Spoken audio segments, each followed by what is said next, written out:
Now that the transfer case is all rebuilt, I pulled out the AX15 transmission I'm going to use, and I kind of got it cleaned up best I could with a little hand brush and screwdriver. Just knocked the junk off the side. I'd like to clean up both of these cases a lot better than what they are now, but for now I'm just going to bolt them together and bolt them to the engine so I can figure out my engine brackets.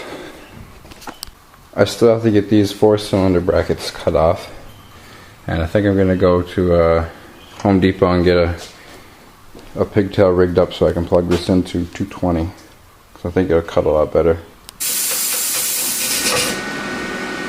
I got my plasma cutter plugged into 220 now.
Pulling the engine out and tearing down the stuff that needs to come off it. I've got this one header off, or excuse me, exhaust manifold. I'm getting ready to put the header on it, but I also had to take off the old engine mount that came with it, and I've got the new one installed here.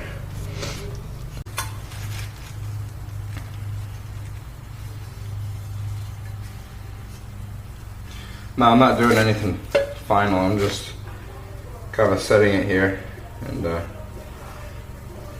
just kind of snugging it up so I can get it fitted in the engine bay where it needs to be. And then I'll take it all apart, tear everything down, make it look nice.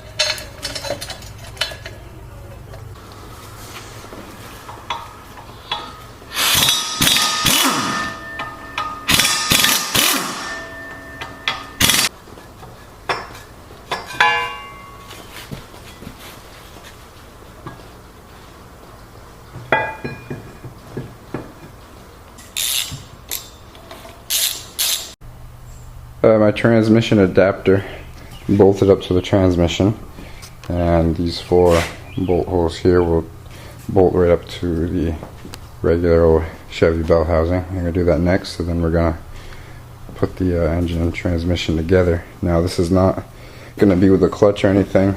I'm not sure if I said this before, but I'm just kind of bolting it together just to get an idea of the overall dimensions. Then I'm going to do all the fitment in the frame.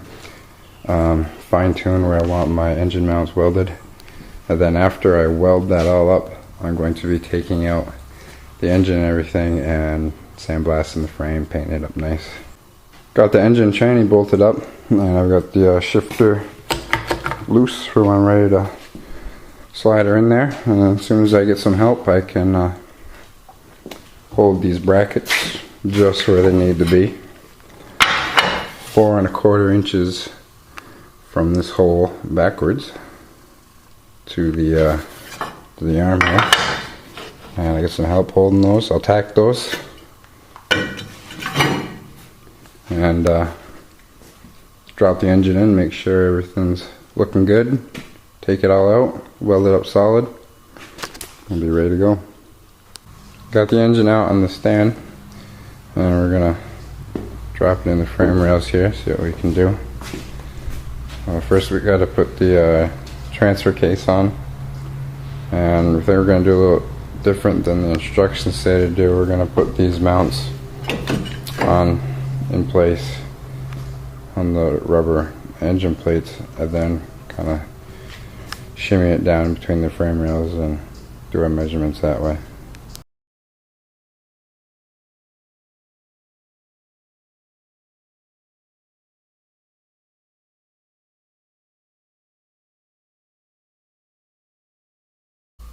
Finally got the engine put in place. I had to move my brackets a couple times on the frame, so I didn't like the clearance I had here in the firewall. It's 3/4 of an inch closer to the front than the Novak adapter measurements recommend you start out with, and with them back where they were supposed to be, I was hitting here on my frame, or excuse me, on the firewall, and the closest clearance here is because of this plate on the firewall. I had to get the camera in there to really get a good shot. Also, my thing is in the way, but I'm happy with that. I could even go back probably another 1/4 of an inch, but I'm not sure if I want to go through moving those brackets again. I think it's probably fine right where it is. I guess what I could do next is take the engine out, weld up those brackets on the frame, and then I'll pop the body off once again and finish doing the rest of my framework, and strip the body down, start painting the body, paint the frame, all that fun stuff.